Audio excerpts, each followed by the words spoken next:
Lord of மிஸ்டரீஸ் episode 4 அதோட Tamil expression தான் நம்ம இந்த வீடியோவில் பார்க்க போகிறோம். ஃபர்ஸ்ட் சீன்லேயே ஒருத்தன் தவழ்ந்துக்கிட்டு இந்த ஆம்பிகஸ் ஃபேமிலியோட நோட் புக் அவங்க கிட்ட தான் இருக்குது. நான் அவங்கள யூஸ் பண்ணி அவங்க என்ன கண்டுபிடிக்கிறாங்களோ அதை உங்ககிட்ட வந்து கொடுக்குறேன். எனக்கு கடைசியாக ஒரு தடவை சான்ஸ் கொடுங்க அப்படின்னு சொல்லி அவன் கேட்குறான். அங்கே பேக்ரவுண்ட்லேருந்து ஒரே ஒரு வாய்ஸ் வந்து இதுதான் உனக்கு கடைசி சான்ஸ் அப்படின்னு சொல்லுது. அங்கே கட் பண்ணால் இன்னொரு சைடில் அந்த வயசானவர் இருக்கார்ல, ஸோ அவரை வந்து கிளின்மார்ட்டி போய் பார்க்குறான். உனக்கு ஒரு மேஜிக் சொல்லித்தரேன் அப்படிங்கிறாரு. அந்த மேஜிக்கை பற்றி எக்ஸ்பிளைன் பண்ணுறாரு. இதுக்கு வந்து இந்த மாதிரி பொருட்கள்லாம் வேணும், இதெல்லாம் உனக்கு இருந்தால் தான் இந்த மேஜிக் பண்ண முடியும். இந்த மேஜிக் பண்ணுறப்ப நீ கொஞ்சம் பார்த்து பண்ணணும். ஏதாவது தப்பாக பண்ணிட்ட அப்படின்னா அது உன்னை காலி பண்ணி விட்டுரும், நீ சாவறதுக்கு கூட வாய்ப்பு இருக்குது அப்படின்னு சொல்கிறாரு.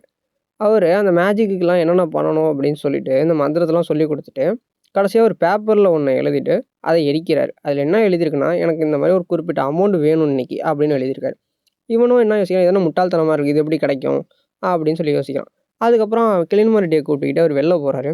வெளில போகிறப்ப யதார்த்தமாக ஒரு பர்ஸ் ஒன்று கீழே கிடக்கு. ஸோ அதில் எடுத்து பார்த்தா நிறையா பணம் இருக்குது. கிளின்மார்ட்டி அப்போ தான் லைட்டாக அதை பற்றி நம்ப ஆரம்பிக்கிறான். உண்மையிலே இது வந்து நடக்கும் போல் அப்படின்னு சொல்லி. அப்போன்னு பார்த்து ஒரு வண்டியிலேருந்து ஒருத்தர் வந்து இது என்னோட பர்ஸ் அப்படிங்கிறாரு. அந்த வயசானவர் என்ன சொல்கிறாருன்னா, சரி இந்தாங்க வச்சுக்கோங்கன்னு சொல்லி கொடுத்துட்றாரு.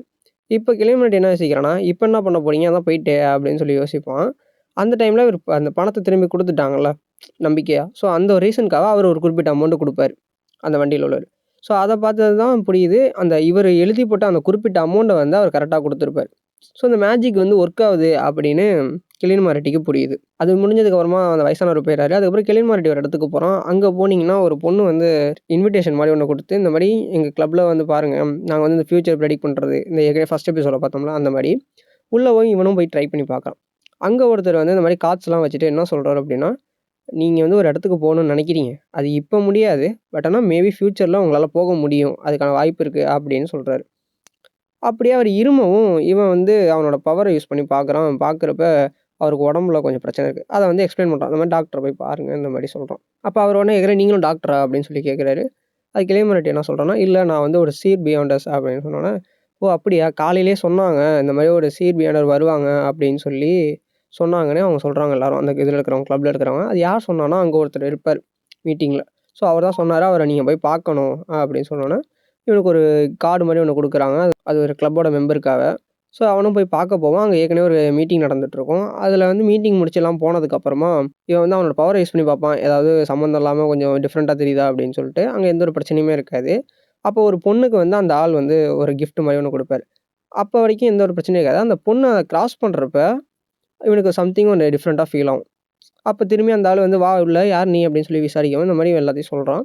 அவரும் வந்து அந்த மேஜிக்லாம் யூஸ் பண்ணி இவனோட இதை யோசிச்சு பார்க்குறாரு, இவனோட நிலைமை என்ன அப்படின்னு. இவன் உயிருக்கு ஆபத்து இருக்குது அப்படிங்கிற மாதிரிலாம் சொல்கிறாரு. சரி இதுக்கு ஏதாவது பரிகாரம் இருக்கா அந்த மாதிரி இவன் கேட்குறான்.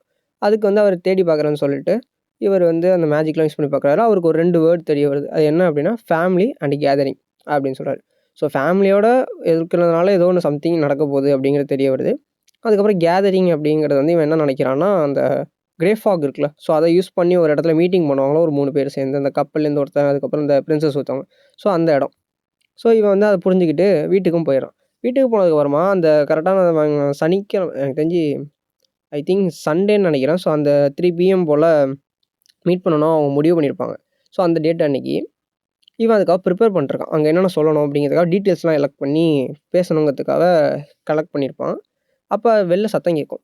என்னென்னு போய் பார்த்தா அவள் தங்கச்சி வந்து ஒரு டாய் செஞ்சு இது மாதிரி உனக்கு தனியாக இருக்கிறப்பலாம் இதை வச்சு விளாடு அப்படின்னு சொல்லி கொடுத்துட்டு, இந்த மாதிரி இன்றைக்கி வந்து என் ஃப்ரெண்டோட பர்த்டே, நம்ம எல்லோரும் ஃபேமிலியாக போகணும், அவள் எல்லாரையும் கூப்பிட்ருக்கா அப்படின்னு சொன்னோன்னே, இல்லை எனக்கு வேலை இருக்குங்கிறான். இல்லை நீ வந்தே ஆகணும்னு சொன்னோன்னே, அப்போ தான் அவனுக்கு அந்த சொன்னது ஞாபகம் வருது. ஃபேமிலி கேதரிங்னு சொன்னோன்னே ஓகேன்றான். அதுக்கப்புறம் இவங்க உள்ளே வந்ததுக்கப்புறமா அந்த ப்ரிப்பேர் பண்ணானே அதெல்லாம் வச்சு அந்த திரும்பி அந்த கேஃபாக யூஸ் பண்ணி அவங்க 2 பேரும் இன்வைட் பண்ணி உள்ளே போயிடுறான். போனதுக்கப்புறமா ஒரு சம்திங்ஸ் சும்மா எப்போதும் போல் பேசிகிட்டு இருக்காங்க. பேசினப்பறம் அந்த பொண்ணு என்கிட்ட ஒரு 3 கொஸ்டின் இருக்குது அப்படின்னு சொல்லி கேட்குது. என்ன அப்படின்னா, ஸ்பெக்டக்டர் அப்படின்னு சொல்லிட்டு அப்படின்னா என்னன்னு கேட்கப்ப, அந்த கப்பலில் வந்திருப்பானே அவன் வந்து எக்ஸ்பிளைன் பண்ணுறான். அவங்களும் வந்து அவங்களோட பவர் பார்த்தீங்கன்னா நார்மலான பீப்புள்ஸ் மாதிரி தான் இருப்பாங்க. அவங்க எல்லாரையும் வந்து கவனிச்சுக்கிட்டு இருப்பாங்க. ஸோ அதான் அவங்களோட ஸ்பெஷல் பவர். அவங்க என்னென்ன பண்ணுறாங்க அப்படிங்கிறத நல்லா ஆக்டிவாக பார்க்க முடியும் அப்படிங்கிற மாதிரி அதை பற்றி எக்ஸ்பிளைன் பண்ணிகிட்டு இருக்கான். 2வது கேள்வி என்ன கேட்குறான்னா, இது ஏதாவது ஒரு விலங்கு அந்த மேஜிக் பவர் இருக்குல்ல, ஸோ அந்த லிக்விடு அதை குடிச்சிட்டா என்ன ஆகும் அப்படின்னு கேட்குறப்ப, கிளின்மார்ட்டிக்கு ஷாக்கு, இவனுக்கு ஷாக்கு. அந்த பொண்ணு என்ன பண்ணி தொலைஞ்சி அப்படின்னு. அந்த பொண்ணோட நாய் வந்து தெரியாமல் அதை லிக்விடை குடிச்சிருக்கும். ஸோ அதனால இவ இப்படி கேட்டிருப்பா. அதுக்கு என்ன சொல்லுவாங்க அப்படின்னா, அப்படி குடிச்சிருந்தா ஒண்ணு இறந்திருக்கணும், இல்லையா டீமனா மாறியிருக்கணும். இது 2மே நடக்கலன்னா, அனிமல் வந்து ஒரு சூப்பர் நேச்சுரல் பவர் உள்ளதா இருக்கும் அப்படின்னு சொல்லியிருக்காங்க. ஸோ 3வதா ஒரு கேள்வியும் கேட்குறா. எல்லாம் முடிஞ்சது. டிஸ்கஸ் முடிஞ்சதுக்கப்புறமா கிளிமரடி ப்ரிப்பேர் பண்ணி வச்ச எல்லாத்தையும் சொல்றான். இது வந்து அதில அவன் சொல்ற எல்லா விஷயமுமே நமக்கு வந்து புரியாது. ஏன்னா எல்லாமே பார்த்தீங்கன்னா, மிஸ்டரீஸான விஷயம் தான் அவங்க எல்லாமே பேசுறது. ஸோ எல்லாமே அடுத்தடுத்த எபிசோட்ல தான் ரிவீல் பண்ணுவாங்க.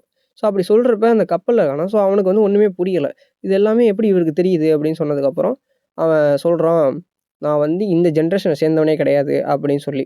ஸோ அப்பதான் தெரியுது இவர் வந்து பல வருஷத்துக்கு முன்னாடிலேருந்து இருக்கார் போல அப்படின்னு சொல்லி இவங்க யோசிச்சுக்கிறாங்க. ஸோ அவர் எது சொன்னாலும் நம்ம கேட்கணும், அவருக்கு ரெஸ்பெக்ட் பண்ணணும் அப்படிங்கிற முடிவுல இருக்காங்க. அப்ப கிளைமேட் என்ன சொல்லுவான்னா, ஒரு மாரி ஒரு இத சொல்லி, "இத நீங்க வந்து எவ்ரி சண்டே பண்ணணும். இது வந்து நீங்க எப்பயாவது லீவ் எடுக்க போறீங்க அப்படின்னா, என்ட்ட முன்னாடியே நீங்க சொல்லிடணும். இத பண்ண முடியாது. எனக்கு அன்னைக்கு ரெஸ்ட் வேணும். அந்த மாரி ஏதாவது இருக்கு அப்படின்னா, என்ட்ட நீங்க முன்னாடியே சொல்லிடணும்" அப்படின்னு சொல்லி அந்த மீட்டிங்க முடிச்சிடுறோம். திரும்பி இங்க வந்ததுக்கப்புறமா அந்த பர்த்டே பார்ட்டிக்கு போறாங்க. அங்க போனதுக்கப்புறம் தான் தெரியுது, அந்த ஒரு கிஃப்ட் வாங்கிட்டு போணுச்சுல்ல அந்த பொண்ணு. ஸோ அந்த பொண்ணுக்கு தான் அந்த பர்த்டே அப்படின்னு. உள்ள போய் பர்த்டேலாம் கொண்டாடிட்டு இருப்பாங்க. அந்த கிஃப்ட் வாங்குன பொண்ணு, இவனோட தங்கச்சி ஒரு 3 பேர் சேர்ந்து அங்க உள்ள உட்காந்து ரூம்ல உட்காந்து அந்த கிஃப்ட்ட பிரிச்சு பார்க்குறாங்க. ஒரு கண்ணாடி இருக்கு அதுல. அந்த கண்ணாடி பார்த்தீங்கன்னா, கர்ஸ்டு. அதாவது அந்த குடுத்தான்ல, ஸோ அவன் வந்து அதில வந்து ஏதோ சம்திங் பண்ணியிருக்கான். ஸோ அது மூலியமா இந்த பொண்ண அவன் கண்ட்ரோல் பண்ணிக்கிட்டு இருக்கான். இந்த பொண்ண அத ஃபுல்லா ஆக்குபைட் பண்ணி ஒரு டீமன் மாரி மாத்திடுது. ஸோ இது கெலின்மாரெட்டிக்கு அங்க இருக்கிறதுல அன்ஸ்பீஷியஸா தெரிய வரவும் போய் பார்க்குறப்ப, இது தெரிஞ்சோனே, சரி இது வந்து நம்ம ரிப்போர்ட் பண்ண முடியாது நம்ம ஆஃபீஸ்க்கு. ஸோ டைம் இல்ல. நம்ம வந்து அந்த மேஜிக் பவர யூஸ் பண்ணுவோம்னு சொல்லிட்டு, அதுக்கு ஏதாவது எக்யூப்மென்ட் இருக்கான்னு சுத்தி முத்தி பார்ப்பான். அது இருக்கும். ஸோ இத எப்படியாவது நம்ம பண்ணணும் அப்படின்னு சொல்லிட்டு ட்ரை பண்ணுவான். அதே டைம்ல டவுட்டும் வந்துறக்கூடாது அப்படிங்கிறதுலயும் அவன் இதா இருப்பான். ஏன்னா, அவன் வந்து ஒரு பியாண்டர் அப்படிங்கிறது அவன் தங்கச்சிக்கு தெரியாது. ஸோ இந்த மாரி இங்க இருக்க யாருக்கும் டவுட் வரக்கூடாது அப்படின்னு சொல்லிட்டு அவன் யோசிப்பான். டீமனா மாறுச்சுல அந்த பொண்ணு, அவங்க மீதி ஃப்ரெண்ட் 2 பேரையும் அடிச்சு போட்டுரும். அவங்கள மயக்கம் போட்டுருவாங்க. அந்த டைம இவன் கரெக்ட்டா யூஸ் பண்ணி, அந்த எக்யூப்மென்ட்ஸ்லாம் எடுத்து அந்த மேஜிக் பண்றதுக்கான பிரிப்பரேஷன் பண்ணுவான். அந்த பொண்ண அட்டாக் பண்ணும், அந்த டீமன். இவன் அதுலேருந்து கஷ்டப்பட்டு அவனோட மேஜிக்லாம் பவர் பண்ணி அத சீல் பண்ணுவான்.